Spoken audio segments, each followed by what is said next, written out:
How's it going, my deviant friends? I am your gracious host, Devi, and welcome to my Let's Play of Dear Esther. Now, if you don't know what Dear Esther is, I will explain it to you right now.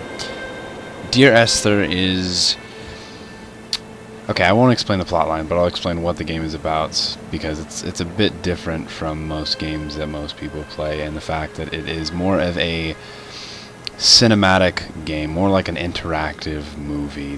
From what I've heard, there's no fighting, there's no action, there's no cutscenes. It's more like you're given a painting and you're supposed to explore it, and it has like monologues and, not monologues, but like narration, and it's supposed to be this extremely beautiful game. So if you don't enjoy something with a deeper story, something that's slow, not fast-paced, that's very cinematic and very just overall, a very beautiful game, then, Dear Esther is that. It's slow, it's story driven, it's and there's no action, there's no nothing. It's, as I said, it's in like an interactive painting, an interactive indie film, if you will.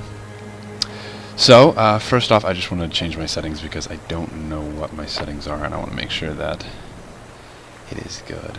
So, yeah, you know what, fuck it, we'll just keep it the way it is. I do not feel like messing with it, therefore I won't.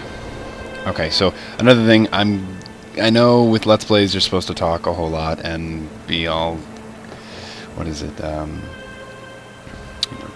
talkative, to keep everyone interested, but I feel like with this game it's best if I do stay quiet and let you just breathe in the atmosphere. So that's what I'm going to do. So here we go.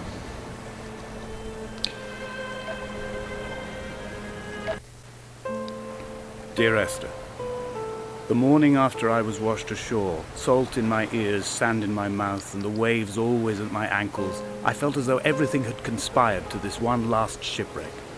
I remembered nothing but water, stones in my belly and my shoes, threatening to drag me under to where only the most listless of creatures swim.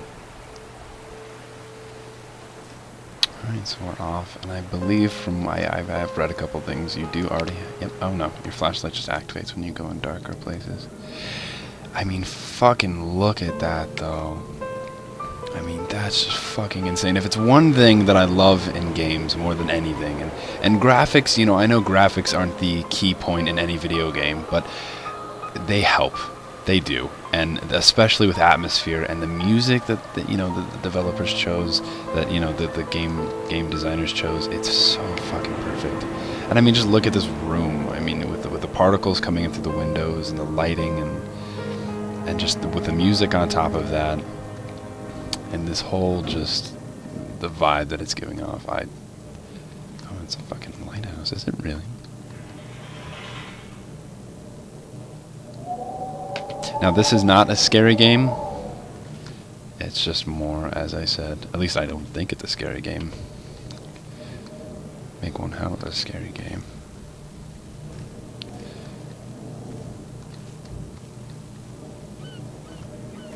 I should mention... Ooh, that scared me. Okay, maybe it is a scary game. It is a Half-Life 2 mod. Like, it was originated as a Half-Life 2 mod, I believe. Don't take my word for it, but for example, like this oven over here, that's from, the Valve games, right? Valve? Yes, Valve. No, not Valve. Is it Valve? Yes, it's Valve. It should be Valve. If I'm wrong, well, I'm wrong. Okay, I don't believe there's anything here. Can I close and open doors? No. Minimum interaction. I don't understand how I missed that the first time. Okay.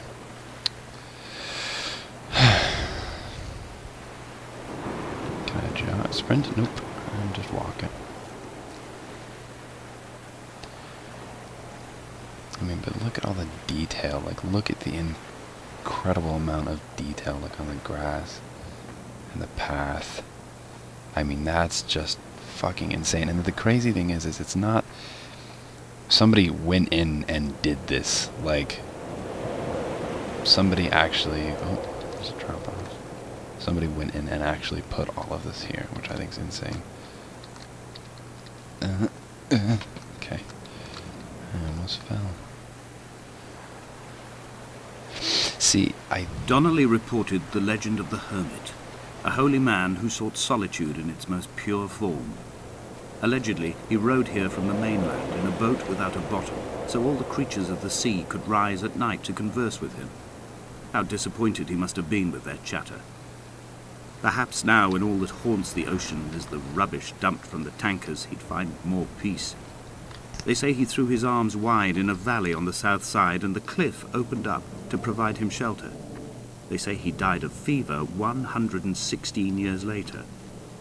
The shepherds left gifts for him at the mouth of the cave, but Donnelly records they never claimed to have seen him. I have visited the cave and I have left my gifts, but like them, I appear to be an unworthy subject of his solitude. I believe that's the cave that he was mentioning. However, I get down there, I'm unsure. But as I was saying, before the narration or monologue or whatever came in, I believe the ultimate goal is to get to that radio tower, because that's one of the first things you see. It seems to be one of the highest points, and it's very alluring, and the way that the road is going, no.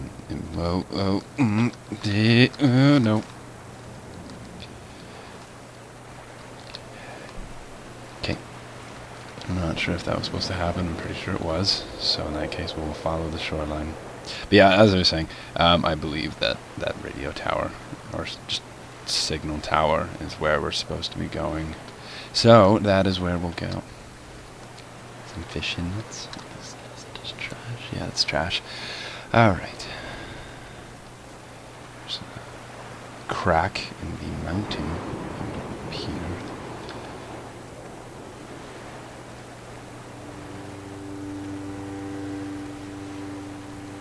Those islands in the distance, I am sure, are nothing more than relics of another time, sleeping giants, somnambulist gods laid down for a final dreaming.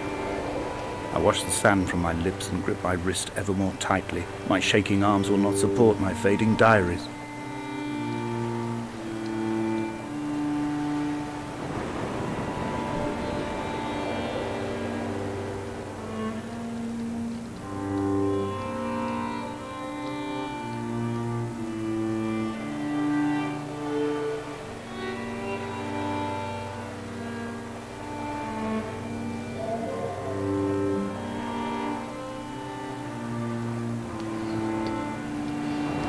Symbol. Is it a symbol or a map, or it doesn't look like a map?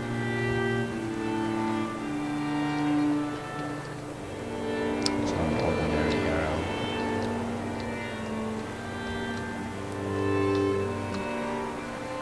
I don't know what that could be. I feel like it's one of those things that we'll figure out the farther along we go.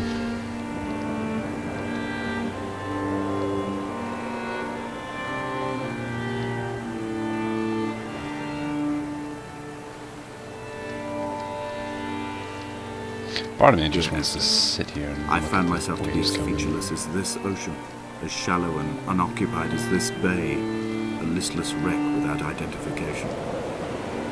My rocks are these bones, and a careful fence to keep the precipice at bay. Shot through me caves, my forehead a mount.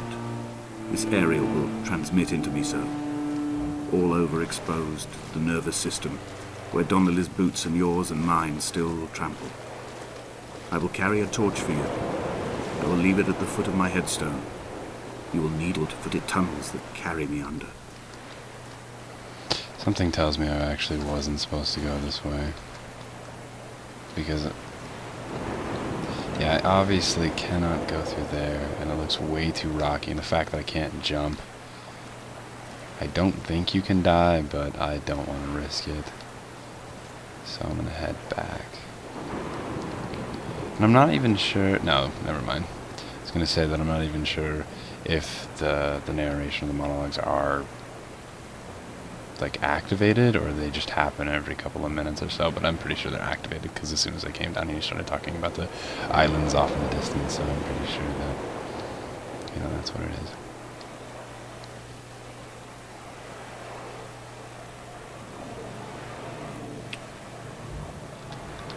Oh, I didn't even notice those stairs. I didn't even notice those. Where did I fall from?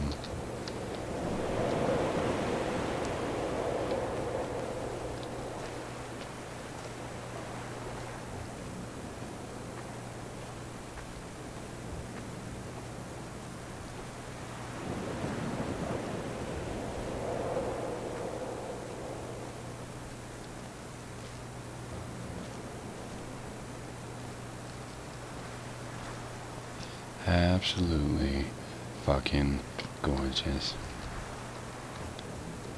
To the signal tower. Ah, see, that's where we fell. Okay, makes sense now. Alright, back on track to victory. To a beautiful rainy day, overcast. A wonderful victory. sight. The moon cresting the junction between the cliff path and the stone circle. Mm-hmm. It cast a shadow over the ridge across the beach, all the world as if you had signed your name in untidy handwriting. Very untidy handwriting. Though I understand it's supposed to be cinematic, I do wish I could, like, jump or walk a little faster. I mean, I have patience, don't get me wrong, but for example, on the beach, I would have been able to, like, walk a little quicker back to the steps, but no complaints. No complaints. Just, When someone had died or was dying, or was so ill they gave up what little hope Observations. they could sacrifice, they cut parallel lines into the cliff, exposing the white chalk beneath. You could see them from the mainland or the fishing boat, and know to send aid or impose a cordon of protection, and wait a generation until whatever pestilence stalked the cliff paths died along with its hosts. My lines are just for this, to keep any would-be rescuers at bay. The infection is not simply of the flesh. I'm curious as to what exactly is going on. Like, is there a plot twist at the end? Is there... We are not like Lot's wife, you and I. We feel no particular need to turn back. There's nothing to be seen if we did. No tired old man parting the cliffs with his arms. No gifts or Bibles laid out on the sand for the taking. No tides turning or the shrieking gulls overhead. The bones of the hermit are no longer laid out for the taking. I have stolen them away to the guts of this island, where the passages all run to black, and where we can light each other's faces by their strange luminescence. Used to be a ship over there. I'm really loving the poeticism that's going into this. Like, I'm really enjoying it. I mean, the way that the words are weaved together is just incredible. It's almost as, like, it Dear Esther, adds to everything else. I met Paul. I made my own little pilgrimage. My Damascus, a small semi-detached on the outskirts of Wolverhampton. We drank coffee in his kitchen and tried to connect to one another. But although he knew I hadn't come in search of an apology, reason or retribution, he still spiraled in panic, thrown high and lucid by his own dented bonnet. Responsibility had made him old. Like us, he'd already passed beyond any conceivable boundary of life. There's the lighthouse we were at, so we've actually come quite far. Now this is the cave I believe he was talking about earlier, so... I find myself increasingly unable to find that point where the hermit ends and Paul and I begin. We are woven into a sodden blanket, stuffed into the bottom of a boat to stop the leak and hold back the ocean. My neck aches from staring up at the aerial. It mirrors the dull throb in my gut where I am sure I've begun to form another stone. In my dreams, it forms into a perfect representation of Lot's wife, head over her shoulder, staring along the motorway at the approaching traffic in a vacuum of fatalistic calm. Now, as I'm looking at these symbols, I don't remember the terminology or anything like that, but I know that these are symbols from what I believe like that. I don't recall the name, but I know that's something that has to do with human anatomy. I believe all of this has to do with human anatomy. I am not exactly sure what exactly they are. What is this? These clothes? Are those bones? Is it paint? Bones? Paint bones and clothes? I'm curious as to how they got up there. Like, how do you... Maybe a ladder, sure, but not... I mean, it's not very stable ground. Maybe I'm not supposed to... It's one of those things that makes sense when you don't think about it. Yeah, but as I was saying, I believe that's something from human anatomy. It's interesting. It's very, very, very, very interesting. Onward to the radio tower.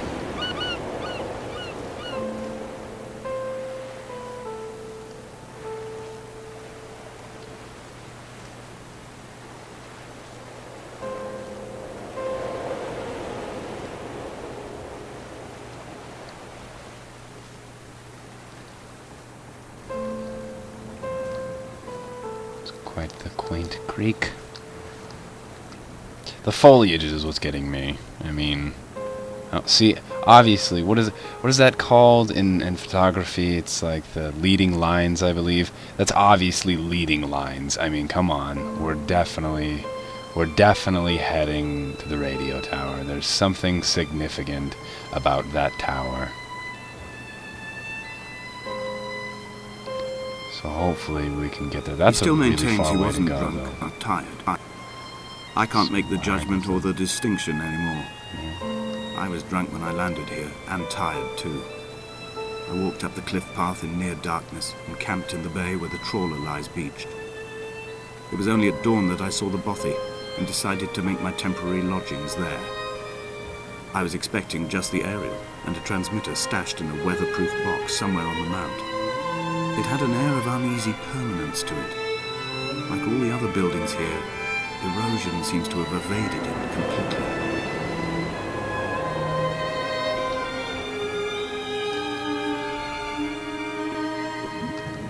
Like the Holy Bible.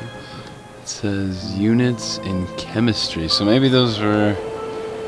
Oh, that's obviously chemistry. I'm curious as to how this all intertwines.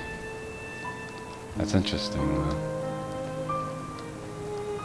Especially all these pillars and obelisks, or whatever, however you pronounce them.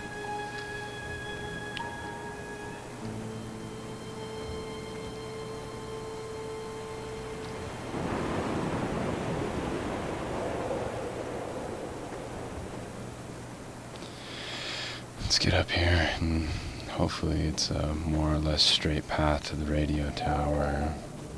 Something. If this island is even real, I mean, it could be just a figment of the protagonist's imagination or something. Never can tell. At least till you get to the end. Would appear to be a drop. Oh. Dear Esther, I have now driven the stretch of the M5 between Exeter and Bristol over 21 times. But although I have all the reports and all the witnesses, and have cross-referenced them within a millimetre using my Ordnance Survey maps, I simply cannot find the location.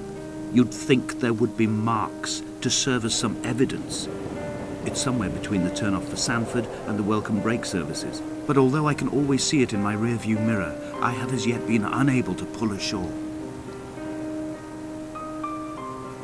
Alright, my friends, that's all the time we have for this episode. I hope you enjoyed watching, and if you liked it, stick with the rest of the series.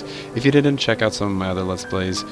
Regardless, thank you for watching. I really appreciate it, and I will see you next time.